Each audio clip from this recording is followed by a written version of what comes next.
നമസ്കാരം, കൊട്ടാരക്കര മീഡിയയിലേക്ക് സ്വാഗതം. ലഡുവിൽ മൃഗക്കൊഴുപ്പുണ്ടെന്ന വിവാദത്തിന്റെ അലയൊലികൾ അവസാനിക്കുന്ന മുമ്പ് ആന്ധ്രാപ്രദേശിലെ തിരുമല ക്ഷേത്രവുമായി ബന്ധപ്പെട്ട മറ്റൊരു വിവാദം കൂടി. ക്ഷേത്രത്തിൽ വിളമ്പിയ അന്നപ്രസാദത്തിൽ അട്ടയെ ലഭിച്ചെന്ന പരാതിയുമായി ഒരു വിശ്വാസിയാണ് രംഗത്തെത്തിയത്. അതിന്റെ ചിത്രങ്ങൾ ഉൾപ്പെടെ സോഷ്യൽ മീഡിയയിൽ പ്രചരിക്കുന്നുണ്ട്. എന്നാൽ തിരുമല തിരുപ്പതി ദേവസ്ഥാനം ആരോപണങ്ങൾ തള്ളിക്കളഞ്ഞു. വാറങ്കൽ സ്വദേശിയായ ചന്തു എന്ന വിശ്വാസിയാണ് ആരോപണവുമായി രംഗത്തെത്തിയത്. എന്റെ പേര് ചന്തു. ഞാൻ തല മൊട്ടയടിച്ച ശേഷം ഉച്ചഭക്ഷണത്തിന് പോയി. അന്നപ്രസാദം കഴിക്കുന്നതിനിടെ ചോറിൽ നിന്ന് അട്ടയെ ലഭിച്ചു. സംഭവം ജീവനക്കാരുടെ ശ്രദ്ധയിൽപ്പെടുത്തിയപ്പോൾ ഞെട്ടിക്കുന്ന പ്രതികരണമാണ് ഉണ്ടായത്. വിളമ്പാൻ ഉപയോഗിച്ച ഇലയിൽ നിന്നാണ് അട്ട വന്നതെന്നാണ് അവർ അവകാശപ്പെടുന്നത്. ഈ അശ്രദ്ധ അംഗീകരിക്കാനാവില്ല.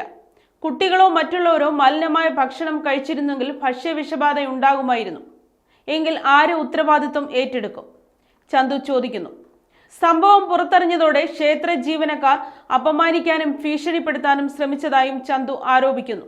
എന്നാൽ പ്രസാദത്തിൽ അട്ടയെ കണ്ടെന്നുള്ളത് അടിസ്ഥാനരഹിതമായ ആരോപണമാണെന്നാണ് ടി പറയുന്നത്.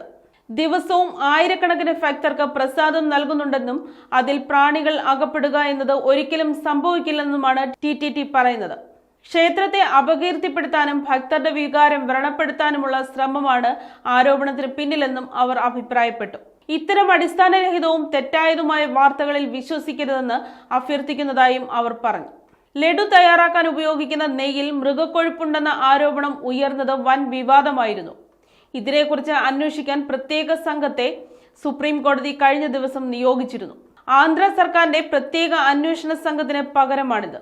CBI, ആന്ധ്ര പോലീസ് എന്നിവയിലെ 2 വീതം ഉദ്യോഗസ്ഥനും ഭക്ഷ്യസുരക്ഷാ സ്റ്റാൻഡേർഡ് അതോറിറ്റിയുടെ മുതിർന്ന ഉദ്യോഗസ്ഥനും അടങ്ങുന്നതാണ് പുതിയ സംഘം. CBI ഡയറക്ടർക്കാണ് മേൽനോട്ടം. ആന്ധ്ര പോലീസിന്റെ അന്വേഷണ സംഘത്തിൽ വിശ്വാസമില്ലാഞ്ഞിട്ടല്ല, വിശ്വാസികളുടെ വികാരം കണക്കിലെടുത്താണ് നടപടി. കോടതിയെ രാഷ്ട്രീയ പോരാട്ട വേദിയാക്കാൻ അനുവദിക്കില്ലെന്നും ജസ്റ്റിസുമാരായ BR ഗവായ്, KV വിശ്വനാഥൻ എന്നിവരുടെ ബെഞ്ച് മുന്നറിയിപ്പ് നൽകി. അന്വേഷണത്തിന് BJP നേതാവ് സുബ്രഹ്മണ്യ സ്വാമി ഉൾപ്പെടെ സമർപ്പിച്ച ഹർജികളിലാണ് നടപടി. പ്രത്യേക അന്വേഷണ സംഘത്തെ സോളിസിറ്റർ ജനറൽ തുഷാർ മേത്തയും തിരുപ്പതി തിരുമല ദേവസ്ഥാനവും അനുകൂലിച്ചു. National dairy development board lab റിപ്പോർട്ടിന്റെ അടിസ്ഥാനത്തിലാണ് മുഖ്യമന്ത്രി N. ചന്ദ്രബാബു നായിഡു മുൻ സർക്കാരിനെതിരെ പരസ്യ പ്രസ്താവന നടത്തിയെന്നത് ആന്ധ്ര സർക്കാർ കോടതിയെ അറിയിച്ചു. രാഷ്ട്രീയ എതിരാളി YS ജഗൻമോഹൻ റെഡ്ഡിയുടെ മുൻ സർക്കാർ മായം കലർന്ന നെയ്യ് ഉപയോഗിച്ചെന്ന മട്ടിലുള്ള നായിഡുവിന്റെ പ്രസ്താവനയെ കോടതി നേരത്തെ വിമർശിച്ചിരുന്നു. ദൈവങ്ങളെ രാഷ്ട്രീയത്തിൽ നിന്ന് അകറ്റി നിർത്തണമെന്നും നിരീക്ഷിച്ചിരുന്നു.